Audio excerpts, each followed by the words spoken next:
Fala, povo lindo! Hoje o tema dessa live é autointoxicação e o intestino lento. Tem bastante coisas importantes que ninguém escolhe ficar intoxicado, né?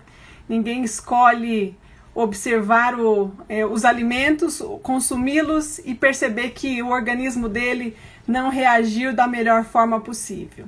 Quando a gente fala hoje sobre autointoxicação, vale muito a pena saber quais são as melhores estratégias para o nosso dia. Parece que não, mas dentro de todas as evidências científicas hoje, a saúde intestinal é um dos grandes focos para todo o aspecto de regularização, organização da saúde por inteiro, tá bom? Levando em consideração que o intestino é o nosso segundo cérebro, é considerado, primeiro porque a maior parte dos neurônios, dos neurotransmissores, são ricamente aí contidos no nosso intestino e tem ligação direta com o nosso cérebro. Eu separei um material aqui importante para compartilhar com vocês. A autointoxicação, ela está relacionada com o tempo em que o alimento fica no seu intestino, a depender do que você comeu. Esse alimento ele vai ter um processo de apodrecimento nas regiões, nas porções intestinais indevidas. E olha que sério. Quando a gente fala sobre tempo de esvaziamento gástrico, esvaziamento intestinal, também tem uma relação direta com a nossa saúde. Como a gente tem falado muito sobre desintoxicação, a gente talvez precisa, né, de alguma forma saber como que a gente intoxica o nosso corpo. Será que é possível não intoxicar mais? Depois que a gente passa de um processo de desintoxicação, será que o nosso corpo demora quanto tempo para ficar com as toxinas ou para acumular toxinas novamente? Levando em consideração que eu e vocês, nós nos alimentamos todos os dias, nós respiramos um ar poluído todos os dias, nós utilizamos produtos industrializados de alguma forma todos os dias, bebemos água que tem aí vários componentes químicos que o nosso corpo entende, alguns como químicos agressores, outros como alimento mesmo, nutricionalmente falando. Mas é muito interessante quais são as consequências, por exemplo, quando a gente fala sobre um trânsito intestinal lento. Primeiro, lá dentro do seu intestino, assim como começando na boca até terminar lá no ânus, nós temos uma mucosa. Ela é um tecido do seu corpo lisinho. Pode passar a língua no céu da sua boca, por exemplo.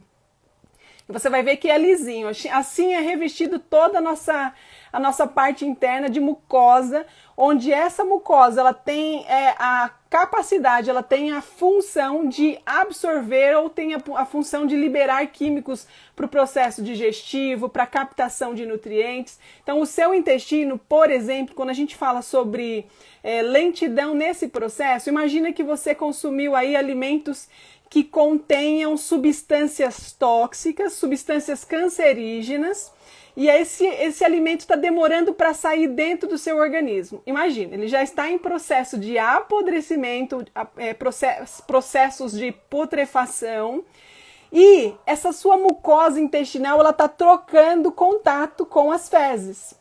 E essas fezes, por já estar envelhecida, com componentes tóxicos, ela tem uma tendência de liberar das fezes para essa mucosa que vai levar para a corrente sanguínea substâncias altamente nocivas, principalmente quando se fala a longo prazo. Hoje a gente come um alimento e a gente pensa que está tudo certo, está tudo bem, por isso que é importante a gente fazer escolhas importantes ao longo do nosso dia a dia, tá bom? Olha só, anotei um detalhe aqui, a autointoxicação, ela predispõe para a gente sofrer de dores de cabeça, isso daqui é o mínimo, né? Dores de cabeça, doenças crônicas e doenças degenerativas, que estão relacionadas à doença autoimune, que é uma das doenças que mais cresce aí no Brasil e no mundo, doenças autoimunes em vários aspectos. Por exemplo, eu tenho tireoidite de Hashimoto, e é graças a Deus que eu tenho uma alimentação muito boa, mas se eu não tivesse, imagina como a minha tireoide estaria reagindo. E hoje eu não tomo nenhum suplemento ainda, né? Não preciso usar medicação porque a minha glândula ainda produz. Mas olha que interessante. Esse tempo de esvaziamento do intestino, ele tem um aumento também, ele pode levar aos riscos do aumento de câncer, tanto no cólon, aí na porção intestinal, como também predispõe para a formação de divertículos nesse cólon, hemorroidas, tem muita gente com hemorroida que tem vergonha de falar, fissura anal. O que seria uma fissura anal? Seriam extravasamentos. Imagina uma pressão do seu intestino, você tem muitas fezes ali que não está sendo eliminado. O ideal seria, pelo menos, que você evacue uma vez ao dia. Preferivelmente pela manhã seria ótimo.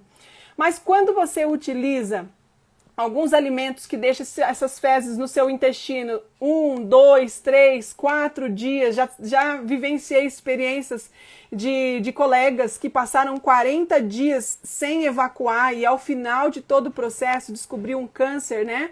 Infelizmente no intestino. Essa pressão dessas fezes que ficam acumuladas ali, ela gera um extravasamento, ela causa um ressecamento e essas fezes endurecidas que geralmente causam aí as pequenas rupturas a nível da mucosa intestinal. Outra coisa, esvaziamento gástrico, ela também ela está relacionada com a forma com que você mastiga. Hoje muita gente não come devagar, senta à mesa, nem senta, né? O pessoal não mastiga direito como deveria. E se o seu alimento, quando você ingerir ele, você perceber que você engoliu ele acima de 5 milímetros, uma quantidade, um tamanho grande, a tendência é esse alimento dobrar o período de tempo para sair do seu sistema digestivo. Então você tem uma lentificação aí da eliminação. Aqui vai uma dica prática para vocês, muito valiosa. Se você quer ter uma noção aí de como está o seu esvaziamento gástrico, se ele demora de 20 horas a 24, se ele demora 30 a 36 horas, passou de um dia, quer dizer que o seu trânsito intestinal é muito lento. O que você vai precisar fazer? Esse carvão eu geralmente uso em pó. Você vai diluir uma colher de sobremesa num pouquinho de água e vai ingeri-lo.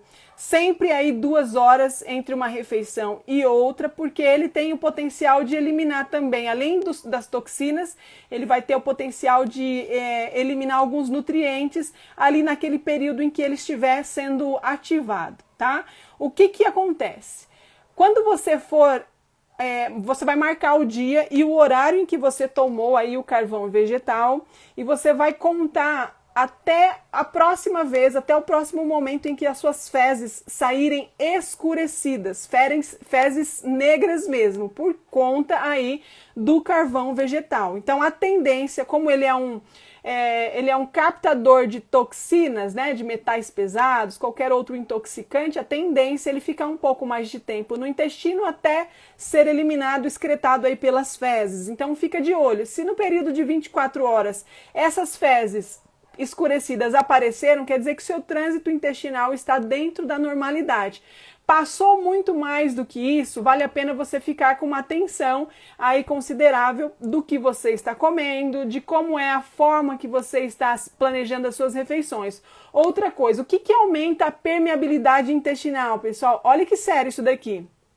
Quando a gente pensa que existem alguns termos dentro da nutrição, dentro da bioquímica, os PCBs, que seriam, por exemplo, componentes tóxicos vindo dos plásticos. Quanta gente usa aí os potinhos, os famosos Tupperwares, né? A gente fala Tupperware que é uma marca, mas a gente usa muitos potinhos aí de plástico que liberam componentes tóxicos também para a nossa alimentação. Acroleína, gente, o que é isso? Sabe quando você frita um ovo e fica aquela camadinha, aquela crostinha lá bem torradinha, um churrasco bem queimado, sempre produtos que passaram pela queima, um pão bem torrado, às vezes está muito preto em cima, todos esses componentes, a acroleína, ela é uma composição, um componente que ela pode se tornar tóxica e também gera essa alta permeabilidade intestinal. O que seria isso em linhas gerais?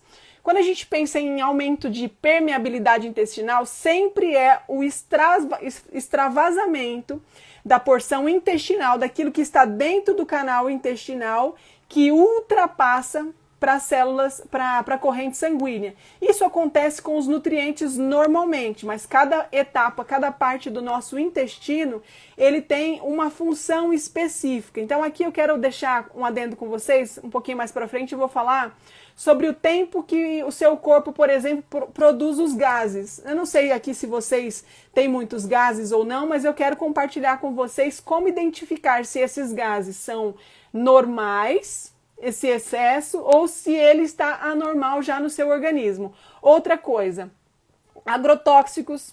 Talvez você não tenha controle aí do consumo dos produtos que você utiliza, né? Nem tem condições sempre de estar utilizando os produtos orgânicos, mas vale muito a pena você levar em consideração que tipo de produto você está utilizando, porque os agrotóxicos têm uma maior dificuldade de serem eliminados também e excretados pelo nosso organismo. Alergias alimentares, que vai vir por excesso de glúten, alguns alimentos, até mesmo soja, amendoins e tantos outros alimentos aí que eu posso fazer uma live depois a respeito.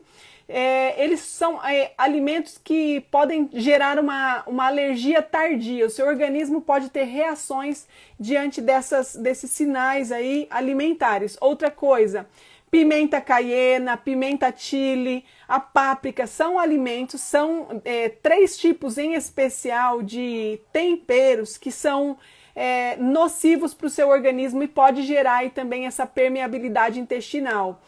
Bebida alcoólica, aí você fala assim, Nutri, mas eu não bebo álcool, não utilizo bebida alcoólica. Sabia que tem uma relação entre o consumo excessivo de carboidrato, o excesso durante o dia, quando você come ininterruptamente, o seu organismo já está sobrecarregado do excesso desses carboidratos vindo dos refinados, dos açúcares. Tudo que for em excesso vai ser danoso para o seu organismo. E essa relação aí na comprovação científica está dizendo que o aumento do consumo de carboidratos tem uma relação com a produção de etanol dentro do seu corpo. Olha que interessante. Então, mesmo que você não beba uma bebida alcoólica, se você estiver utilizando aí excessos de carboidratos, principalmente os refinados, aqueles que não te agregam valor nutricional, você pode sim produzir álcool dentro do seu organismo. Qual que é o problema disso, Nutri? O problema é que o seu fígado é sobrecarregado. Se você bebe o álcool, ou se você gera, ou se você produz esse álcool dentro do seu organismo, o seu fígado, ele é um dos mais atacados e fragilizados. Porque todo componente alcoólico, o seu fígado, o seu organismo, ele só consegue eliminar 10%. O resto fica sendo sobrecarregado no fígado até que o seu corpo se desvencilhe desse componente tóxico. Então vale muito a pena a gente pensar nessa questão. Outra coisa, deficiência de zinco. E aqui fica uma diquinha básica, que é utilizar, por exemplo, aí as sementes de girassol e a semente de abóbora, hidratados e, se possível, germinados, porque o germinado vai potencializar os mecanismos de absorção desse zinco de uma forma melhor ainda do que o alimento cárneo. E outra coisa, dieta ocidental. O que seria essa dieta ocidental? Quando a gente pensa nos países aí mais desenvolvidos, né? A ingestão deles de alimentos muito gordurosos, muito açucarados também são muito considerados. O que seria, por exemplo, um alimento muito gorduroso? Uma gordura ruim e nociva para o nosso organismo. A gente pode pensar na manteiga, a gente pode pensar, piorou ainda, na margarina, bacon, queijos muito curados, aqueles queijos mais amarelados. Então todo esse componente ele pode se tornar tóxico para você e gerar alguns desconfortos e uma permeabilidade intestinal. Deixa eu só beber um pouquinho d'água aqui. Outro componente importante é quando você pensa em IMC elevado. O IMC, obviamente, que ele não deve ser avaliado isoladamente, porque ele é a relação do peso e da altura, mas se uma pessoa for muito musculosa, por exemplo, ela vai ter o IMC bem alto, o que não, isoladamente, não define se ela é uma pessoa com problemas, com possíveis problemas corporais aí orgânicos, tá bom? Outro detalhe, circunferência abdominal elevada também está relacionado com alta permeabilidade intestinal. E eu sei que vocês não são estressados, não é verdade? O estresse também tem relação aí com essa permeabilidade. Mas o que eu quero compartilhar com vocês com essas informações que eu estou pontuando aqui? Fatores que determinam a qualidade da nossa flora intestinal. Aqui é muito importante, pessoal, olha que sério isso daqui também. Nós temos aí em torno de 700 bilhões de bactérias intestinais. É uma quantidade assim, é mais de 1 quilo de bactérias dentro do nosso organismo que fazem com que o nosso corpo consiga encontrar forças, encontrar meios de combater todos os nocivos, encontrar um mecanismo de reação aí para benefícios da nossa saúde. Quando a gente fala sobre bactérias intestinais, sobre a nossa microflora intestinal, o microbioma, esse nosso organismo ele precisa ter algumas bactérias benéficas e vai ter as bactérias que não são tão benéficas assim. Quando a gente fala não benéficas, é uma forma didática, tá? São as bactérias patogênicas e as bactérias que não são patogênicas, mas que são aquelas que promovem a saúde. No intestino de algumas pessoas doentes, eles fizeram um levantamento de várias patologias e existiu a ausência de certas bactérias em certos intestinos. E aqui eu quero compartilhar com vocês um detalhe muito importante. Por exemplo, o que causa disbiose, esse desequilíbrio da flora intestinal. A dieta da mãe, tanto durante a gestação quanto na amamentação, pode influenciar na desbiose intestinal ou o equilíbrio dela. O parto, se é normal ou cesáreo, o normal, a passagem da cabeça, a passagem do corpo pela vagina da mamãe, né, tem toda uma troca de bactérias importantes que vão perdurar até a fase adulta. Isso é fantástico, os estudos que trabalham nesse aspecto. Amamentação versus fórmulas, mães que às vezes não têm condições de amamentar via o peito mesmo e acaba tendo que utilizar formas industrializadas, pode gerar um desbalanço na flora intestinal do bebê e vai repercutir na fase adulta. E o quanto isso é importante vocês saberem.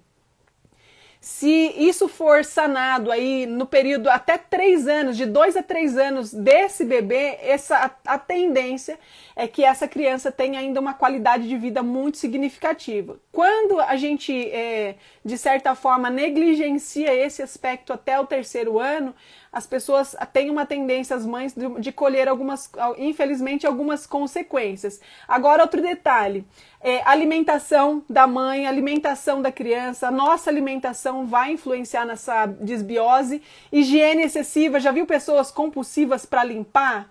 Para se limpar, vivem lavando a mão, tomam muitos banhos por dia. O nosso corpo precisa criar mecanismos de proteção para ele. Então, a gente precisa ser moderado em tudo. Medicamentos antibióticos também, tem gente que é um pouco hipocondríaca aí, né? Muitas pessoas utilizam sem prescrição médica e hoje talvez muitos médicos sem muitos respaldos também têm prescrito aí a utilização dos antibióticos. E nesse aspecto, olha que interessante, o seu corpo tem uma tendência a ficar desprotegido num período de 6 meses. Por quê? Todo o uso de medicamento, em especial os antibióticos, eles desbalançam, eles eliminam, eles matam as bactérias, as que seriam benéficas, e eles interferem aí na microvilosidade do seu intestino. Então vale a pena a gente evitar ao máximo. Existem muitos métodos naturais de nós nos preservarmos. No começo do ano nós teremos um projeto que vai falar muito sobre isso, que vai ser muito bacana, mas vale a pena você pensar que existem meios naturais de você preservar a saúde do seu organismo e assim, em últimos casos mesmo, que eu recomendaria que vocês fossem aí para a medicação. Outro detalhe, os xenobióticos, que são pesticidas, inseticidas, que utilizam também na produção de alguns plásticos. A genética pode interferir também na desbiose e alteração circadiana. O que é isso, Nutri? Sabe quando você não dorme direito, você fica lá assistindo Netflix até de madrugada? Puxa vida, mas eu adoro Nutri. Assistir coisas no período muito longo, no período muito tarde da noite, né? Virar madrugada nos estudos. Isso daí é preferível que você durma cedo e acorde bem cedo do que você dormir muito tarde, porque isso está relacionado aí com a regulação hormonal E o nosso ciclo circadiano, eu vou falar aí talvez uma outra live também, falando do impacto das 24 horas e como o nosso organismo reage diante desse período de tempo, quando envolve o aumento da luz solar e a baixa da luz solar, como o nosso corpo reage diante de todos esses mecanismos. O nosso corpo, junto com a natureza, eles trabalham em sincronia, em sinergia. Se nós desregulamos os nossos hábitos por algum mau hábito nocivo, a gente vai colher realmente as consequências também. Aí está uma questão importante que eu gostaria de falar com vocês. Existe um termo dentro da nutrição, ou chama SIBO ou SBID, que seria o supercrescimento bacteriano no intestino delgado, que é uma das últimas porções do seu intestino. Então, quando você comer algum tipo de alimento, se você perceber que, vamos supor que comeu agora, 7 horas da noite, 8 horas da noite, você percebeu que está tendo um aumento muito acentuado de gases, quer dizer que a variação, quer dizer que a diversidade das bactérias boas está muito reduzido. E esse supercrescimento bacteriano são os crescimentos patogênicos. Isso vai gerar azia, estufamento, desconforto, muitos desconfortos no organismo. E interessante que algumas pessoas podem ter essa reação assintomática, ou seja, elas podem não ter nenhum sintoma específico, mas ela pode ter flatulência, inchaço, distensão abdominal, dores abdominais, diarreias, em especial as pessoas, os mais idosos, tá bom? Uma má digestão, dispepsia, que seria queimação, né, estomacal, sintomas da síndrome do intestino irritável e síndrome de má absorção também. Olha que interessante. Graças a Deus que a gente tem várias respostas de como beneficiar o nosso organismo ou torná-lo um pouco melhor. É lógico que hoje eu não estou dando uma consulta nutricional aqui, mas trazendo clareza para você a partir dos próximos dias, na hora que você for fazer sua compra, montar o seu cardápio, fazer um planejamento, você saber fazer as melhores escolhas, tá bom? Então, olha só, as fibras, elas têm uma função de fermentar lá no nosso intestino grosso. Então, imagine o seguinte, se dentro de 1 hora o seu intestino ele não fermentou, o seu organismo não houve fermentação, então quer dizer que o processo digestivo ele perdurou de uma forma benéfica para que ele pudesse ser efetivado aí no período de 1h30, 2 horas, já no intestino grosso, intestino delgado, que são as regiões do nosso organismo que tem a captação de nutrientes de uma forma efetiva, de uma forma benéfica também para o seu corpo. Olha só, no jejuno, que é a porção próximo, deu ali o estômago, um pouquinho mais para baixo, já começa essa porção anatômica, se dentro desse período de 1 hora o seu organismo ficou fermentando, quer dizer que você tem um crescimento bacteriano excessivo. No ilho é em torno de 90 minutos, que já é algo melhor, mas precisa ficar atento. O ideal é que seja após 90 minutos, já no intestino grosso, que é na porção final. Lá em cima, pertinho daqui da minha foto, é o nosso estômago. Essa parte lisa que vocês estão vendo aqui já trabalha a questão do duodeno, do jejuno, são várias porções do intestino, e essa maiorzinha que parece uma linguicinha aí toda amarradinha é o intestino, o intestino grosso, que também tem uma função aí infelizmente eu já não tenho mais esse número 5 aí, ó, que foi o meu apêndice, infelizmente, numa cirurgia que eu precisei fazer, que ele é muito importante também. Todo o nosso intestino, ele é perfeito. Mas eu quero mostrar para vocês um detalhe aqui. Não sei se vocês vão enxergar bem, aqui não tá muito bonitinho, não. Mas eu achei interessante compartilhar isso com vocês. Esse chama escala Bristol. Essa escala ela vai mostrar para você a qualidade, a característica das suas fezes, se ela está aí mais endurecidas, com características aí de bolinha, ou se elas estão mais compridas, porém ressecadas. O ideal é que nós tenhamos aí uma fezes entre o 3 e o 4. Entre o 3 e o 4 são fezes mais amolecidas, mas muito mais do que isso, se você amolecer muito, pode ser a presença bacteriana ou também alguma intolerância alimentar. E as demais ressecadas envolvem tanto a falta do consumo de fibras, quanto a baixa ingestão de água também. Olha só, então aqui está a característica das fezes de vocês, ou das minhas, obviamente. Isso é um fator muito importante para a gente identificar como está a saúde do nosso organismo, tá bom? Quando a gente fala tanto de crescimento bacteriano, tem relação com a textura das fezes, mas eu levei em consideração um aspecto que às vezes a gente não leva em consideração. Você já viu gente falar assim, enchi o vaso sanitário? E às vezes está muito amolecido essas fezes, e um volume muito grande também tem relação aí com o crescimento acentuado de bactérias. O ideal é que as suas fezes sejam sempre formadinhas, que elas tenham um tamanho adequado. Aí quando a gente olha, a gente sabe se as fezes são normais ou não, né? Então olha só, como a gente pode controlar esse crescimento bacteriano excessivo e como a gente pode potencializar aí a evacuação com mais rapidez, sem lentidão. Lembrando que tudo aquilo que fica dentro do seu organismo, e aqui vai uma dica, isso eu costumo dizer nas minhas palestras, né, nos locais em que eu vou.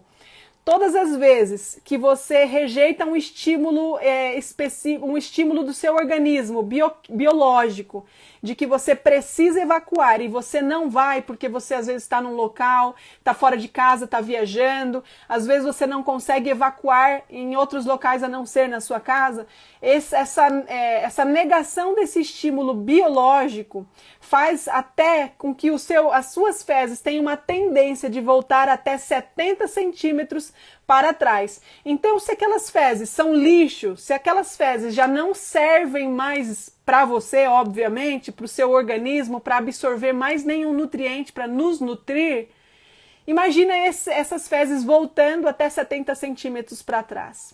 Isso quer dizer que o seu organismo está reabsorvendo toxinas e aumentando muito mais a sua susceptibilidade de captação de toxinas. Porque muitas pessoas hoje têm o que eu acabei de falar aqui, hemorroidas, fissuras anais, síndrome do intestino irritável, tantas outras coisas. Primeiro, porque dentro de tudo aquilo que nós consumimos, a relação com as emoções, a relação com o humor, a relação com a saúde está totalmente relacionada. Lembrando que 90% de toda a serotonina do nosso corpo é produzida no intestino. 90% da serotonina é produzida no nosso intestino. Imagina quando você tem fezes aí por dias dentro do seu intestino e não consegue evacuar. E aí você não sabe de onde está vindo esse mau humor, você não está sabendo lidar com isso. Observe o tipo de alimentação que você está ingerindo. Então, uma dieta saudável, com ingestões saudáveis, sem excesso, equilibrado, com pausa. Eu, particularmente, nutricionista Aline Moraes, eu recomendo 3 refeições ao dia e, em alguns casos, muito melhor ainda, que a gente faça aí os jejuns intermitentes, as pausas semanais, em algum momento do dia, ou 2, 3 vezes na semana, uma pausa para que o seu organismo descanse, para que ele pare de trabalhar excessivamente. Então, olha só, o aumento de frutas, verduras, vitamina C vinda das frutas cítricas, sementes oleaginosas, né? As proteínas de origem vegetal e bastante hidratação vai fazer com que a fermentação desse processo do seu organismo seja muito mais eficaz e corresponda aí em lhe conferir saúde. Olha só, as doenças relacionadas com alta permeabilidade intestinal, diabetes, autismo, doença hepática, olha só, crônica, diabetes gestacional, envelhecimento, alergias alimentares, esofagite, cirrose. Aqui a cirrose, lembra que eu comentei, né? Talvez você não beba, mas se estiver consumindo muito carboidratos, você está permitindo com que o seu corpo produza muito etanol. Nutrição parietal, que seria alimentação de forma artificial, né? Com alguns suportes. Esclerose lateral homeotrófica, depressão, ansiedade. Gente, o Brasil é um dos países, está no topo do país aí, do mundo, mais ansioso. Alzheimer, tireoidite de Hashimoto, colite, Crohn e assim por diante. Dentro de tudo que eu compartilhei com vocês, imagino que alguma coisa serviu para você, certo?